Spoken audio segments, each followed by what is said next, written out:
आगे लेखिका बताती हैं कि हमारे परिवार में लड़की के विवाह के लिए अनिवार्य योग्यता थी 16 वर्ष की उम्र और मैट्रिक यानी 10वीं। सन 1944 में मुझसे 2 साल बड़ी बहन सुशीला ने वह योग्यता प्राप्त कर ली थी। उसकी शादी हुई और वह कोलकाता चली गई। दोनों बड़े भाई भी आगे की पढ़ाई के लिए बाहर चले गए। बड़े भाई बहनों के जाते ही पहली बार मुझे अपने अस्तित्व का एहसास हुआ और पिताजी का ध्यान भी पहली बार मुझ पर केंद्रित हुआ। लड़कियों को जिस उम्र में स्कूली शिक्षा के साथ साथ सुघड़ गृहिणी यानी चतुर या कुशल गृहिणी और कुशल पाक शास्त्री मीन्स भोजन बनाने में जो निपुण हो, तो कुशल गृहिणी और कुशल पाक शास्त्री होने के जो उपाय बताए जाते थे, तो पिताजी का आग्रह यही रहता था कि मैं रसोई से दूर रहूं, क्योंकि वे रसोई को भटियार खाना कहते थे और उनके हिसाब से वहां रहना अपनी क्षमता और प्रतिभा को भट्टी में झोंकना था। मतलब उनका मानना था कि रसोई के कार्य में ही उलझे रहोगे तो कैसे अपनी कला, सृजनात्मकता और प्रतिभा को निखार पाओगे, कैसे अपने व्यक्तित्व का विकास कर पाओगे। आगे लेखिका बताती हैं कि उन दिनों आए दिन घर में राजनीतिक पार्टियों की बैठकें हुआ करती थीं और जमकर बहसें हुआ करती थीं और बहस करना पिताजी का शौक भी था। मैं जब भी वहाँ चाय नाश्ता लेकर जाती तो पिताजी मुझे वहीं बैठने को कहते। वे चाहते थे कि मैं वहीं बैठूं, सुनूं और समझूं कि देश में चारों ओर क्या हो रहा है। सन 1942 के बाद से जैसे सारा देश खुल रहा था, लेकिन विभिन्न राजनीतिक पार्टियों की नीतियाँ, उनके आपसी विरोध या मतभेदों की बातें मेरी समझ से बाहर होती थीं। लेकिन इतना ज़रूर था कि क्रांतिकारियों और देशभक्त शहीदों के रोमानी आकर्षण, उनकी कुर्बानियों से मन दुखी जरूर रहता था। 10वीं कक्षा तक तो यह हाल था कि बिना किसी खास समझ के घर में होने वाली बहसें सुनती थी और बिना चुनाव किए, बिना लेखक की अहमियत को जाने किताबें पढ़ती थी। लेकिन 1945 में जैसे ही 10वीं पास करके मैं फर्स्ट ईयर में आई तो हिंदी की प्राध्यापिका शीला अग्रवाल से मेरा परिचय हुआ। उन्होंने बाकायदा मुझे साहित्यिक दुनिया में प्रवेश करवाया। मात्र पढ़ने को चुनाव करके पढ़ने में बदला। उन्होंने स्वयं चुन चुनकर पढ़ने के लिए किताबें लाकर दी तथा उन पर बहसें लिखीं और देखते ही देखते मेरे साहित्य का दायरा शरद प्रेमचंद से बढ़कर जैनेन्द्र, अज्ञेय, यशपाल और भगवती चरण वर्मा से भी आगे बढ़ता गया। यह शायद मूल्यों के मंथन का युग था। ऐसा लेखिका ने इसलिए कहा क्योंकि उस समय पाप पुण्य, नैतिक अनैतिक, सही गलत की जो धारणाएं बनी हुई थी, उन्हें अस्वीकार करते हुए उनके आगे केवल प्रश्न चिन्ह ही नहीं लग रहे थे बल्कि नष्ट भी किया जा रहा था। इसी संदर्भ में जैनेन्द्र का त्यागपत्र, भगवती बाबू का चित्रलेखा पढ़ा और शीला अग्रवाल के साथ लंबी लंबी बहसें करते हुए उस उम्र में जितना समझ सकती थी समझा। आगे लेखिका बताती हैं कि शीला अग्रवाल ने केवल मेरे साहित्य का दायरा ही नहीं बढ़ाया बल्कि मुझे अपनी जोश भरी बातों से घर की 4 दीवारी से बाहर लाकर राष्ट्रीय आंदोलन में सक्रिय भागीदारी के लिए प्रेरित भी किया। उन्होंने मेरे रग रग में अपार उत्साह और जोश भर दिया और वैसे भी 1946-47 के वे दिन, वे स्थितियाँ, उसमें वैसे भी घर में बैठना कहीं संभव था, यानी हर कोई प्रत्यक्ष या अप्रत्यक्ष रूप से उसमें अपना सहयोग दे रहा था। उस समय पूरे जोश के साथ प्रभात फेरियाँ, हड़तालें, जुलूस, भाषण हर जगह चलते ही रहते थे। लेखिका कह रही हैं कि मैं भी युवा थी और शीला अग्रवाल की जोशीली बातों ने रगों में बहते खून को लावे में बदल दिया। कहने का अर्थ यह है कि आवश्यकता से अधिक उन्होंने जोश भर दिया और स्थिति यह हुई कि एक बवंडर तो शहर में मचा हुआ था और दूसरा घर में, यानी एक और तो आज़ादी की लड़ाई में सभी लोग पूरे जोश से भाग ले रहे थे, तो दूसरी ओर लेखिका द्वारा सक्रिय भागीदारी निभाते ही उनके पिताजी ने घर में बवंडर मचा दिया। आगे लेखिका कहती हैं कि पिताजी की आज़ादी की सीमा यहीं तक थी कि मैं उनके सामने घर में आए लोगों के बीच उठूं, बैठूं, जानूं, समझूं। यूं तो पिताजी राजनीतिक बहसों में भाग लेते हुए आधुनिकता का दिखावा करते थे, बड़े खुले विचारों वाला मानते थे, लेकिन हाथ उठा उठा कर नारे लगाना, हड़तालें करवाना, लड़कों के साथ सड़कों पर घूमना फिरना उन्हें बिल्कुल भी पसंद नहीं था। तो उनके द्वारा दी हुई आज़ादी के दायरे में चलना मेरे लिए मुश्किल था। जब रगों में लहू की जगह लावा बहता है, यानी जब हृदय में अपार जोश उन्माद हो, तो वह सारी मर्यादाएं, रोक टोक व भय से मुक्त हो जाता है। फिर किसी भी सीमा में बंध कर चलना उसे स्वीकार नहीं होता। और तभी से पिताजी से टक्कर लेने का जो सिलसिला शुरू हुआ था, राजेंद्र यादव से शादी की तब तक चलता ही रहा। आगे लेखिका बताती हैं कि यश कामना कहूँ कि यश लिप्स, यह पिताजी की सबसे बड़ी कमजोरी थी।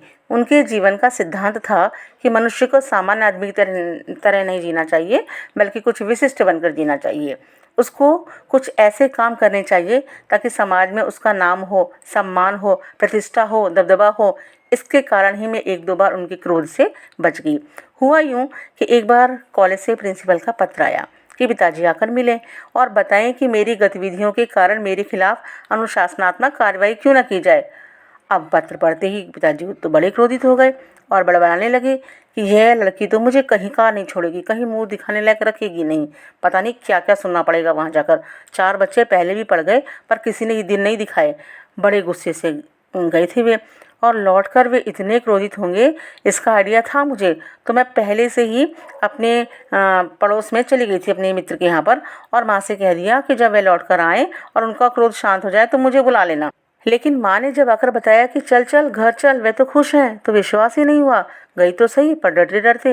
पिताजी ने देखते ही कहा, अरे सारे कॉलेज की लड़कियों पर इतना रौब है तेरा, सारा कॉलेज तुम 3 लड़कियों के इशारे पर ही चल रहा है। प्रिंसिपल बहुत परेशान थी और बार बार कह रही थी कि मैं तुझे घर पर बिठा लूँ, क्योंकि वे लोग किसी तरह डरा धमका कर डांट डपट कर लड़कियों को क्लासों में भेजते हैं और अगर तुम लोग एक इशारा कर दो तो क्लास छोड़कर बाहर आ जाओ तो सारी लड़कियां निकलकर मैदान में जमा होकर नारे लगाने लगती हैं। तुम लोगों के मारे कॉलेज चलाना मुश्किल हो गया है उन लोगों के लिए। कहाँ तो जाते समय पिताजी मुंह दिखाने से घबरा रहे थे और कहाँ बड़े गर्व से कहकर लौटे कि यह तो पूरे देश की पुकार है, इस पर कोई कैसे रोक लगा सकता है भला। और बड़े ही गदगद स्वर में, बड़े ही प्रसन्न स्वर में पिताजी ये सब सुनाते रहे और मैं अवाक मौन। मुझे ना अपनी आंखों पर विश्वास हो रहा था ना अपने कानों पर ये वास्तव में यह हकीकत थी। और फिर लेखिका एक और घटना के बारे में बताती हैं कि आज़ाद हिंद फौज के मुकदमे का सिलसिला था। सभी स्कूल, कॉलेज, दुकान सब में हड़तालों का आह्वान था और जो हड़ताल नहीं कर रहे थे, छात्रों का समूह वहां जा जाकर हड़ताल करवा रहा था। शाम को अजमेर का पूरा विद्यार्थी वर्ग चौराहे पर इकट्ठा हुआ और फिर जमकर हुई भाषण दिए गए। और उसी बीच पिताजी के एक जो मित्र थे, तो थोड़े पुराने विचारों वाले थे, उन्होंने घर आकर पिताजी को खूब खरी खोटी सुनाई और बोले, अरे भंडारी जी, उस मन्नू की तो बुद्धि भ्रष्ट हो गई है, लेकिन आपको क्या हुआ? ठीक है आपने लड़कियों को आज़ादी दी है, पर देखो तो सही, ये तो उल्टे सीधे लड़कों के साथ में हड़ताली करवाती घूम रही है, हुड़दंग मचा रही है और हमारे आपके घरों को शोभा देता है भला ये सब? आपको किसी तरह की मान मर्यादा, इज्जत, आबरू का ख्याल है भी या नहीं? वे तो उल्टी सीधी बातें सुनाकर आग लगाकर चले गए, लेकिन पिताजी दिन भर भभकते रहे और बोले, बस अब यही सब सुनने को बाकी रह गया था कि लोग घर आएं, थू थू करें, अपमानित करें, लज्जित करें और चले जाएं। और फिर क्रोध में बोले, बंद करो अब इस मन्नू का घर से निकलना। तो लेखिका कह रही है कि ये सब चल रहा था लेकिन मैं इन सब से बेखबर थी, यानी उनको इसके बारे में कुछ पता नहीं था। तो कह रही हैं कि मैं जब रात को घर लौटी तो वहाँ पिताजी के एक अभिन्न मित्र, एक खास मित्र उनके, वे एक अभिन्न ही नहीं थे बल्कि अजमेर के सबसे प्रतिष्ठित और सम्मानित डॉक्टर अम्बालाल जी बैठे थे। मुझे देखते ही बड़ी गर्मजोशी से उन्होंने मेरा स्वागत किया। आओ आओ, बोले, मनु आओ बेटा, मैं तो चौपड़ पर तुम्हारा भाषण सुनते ही सीधा भंडारी जी को बधाई देने चला आया। I am really proud of you. क्या तुम घर में घुसे रहते हो भंडारी जी? घर से निकला भी करो, यू हैव मिस्ड समथिंग। और वे बड़े जोर शोर से धुआंधार तारीफ करने लगे। वे बोलते जा रहे थे और पिताजी के चेहरे का संतोष धीरे धीरे गर्व में बदलता जा रहा था। भीतर जाने पर माँ ने दोपहर को गुस्से वाली बात बताई तो मैंने राहत की सांस ली। आज पीछे मुड़कर देखती हूँ तो इतना तो समझ में आता ही है कि क्या तो उस समय मेरी उम्र रही होगी और क्या मेरा भाषण रहा होगा। ये तो डॉक्टर साहब का स्नेह था जो उनके मुंह से प्रशंसा बनकर बह रहा था। या यह भी हो सकता है कि आज से 50 साल पहले अजमेर जैसे शहर में चारों ओर से उमड़ती भीड़ के बीच एक लड़की का बिना किसी संकोच और झिझक के यूं बोलते चले जाना इसका कारण रहा हो। पर पिताजी कितनी तरह के अंतर विरोधों के बीच जीते थे। अंतर विरोध मीन्स परस्पर विरोधी स्थितियाँ। एक तरफ तो वे विशिष्ट बनने और बनाने की प्रबल लालसा रखते थे, तो दूसरी ओर सामाजिक छवि के प्रति उतनी ही सजग था। कहने का अर्थ यह है कि उनके पिताजी ये तो चाहते थे कि व्यक्ति को विशिष्ट बनकर जीना चाहिए, लेकिन वे ये नहीं चाहते थे कि उनकी बेटी सड़क पर नारे लगाए, आंदोलन में भाग लगे, हड़तालें करवाए। पर क्या यह सब संभव है? क्योंकि इन दोनों का तो रास्ता ही टकराट का है, इन दोनों का तो रास्ता ही अलग है।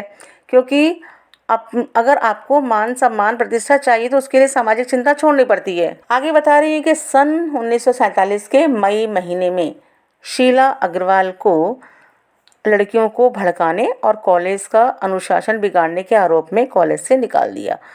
और इस बात को लेकर कोई हंगामा ना मचे, इसलिए जुलाई में 3rd ईयर की क्लासेस बंद करके हम 2-3 छात्राओं का प्रवेश रोक दिया।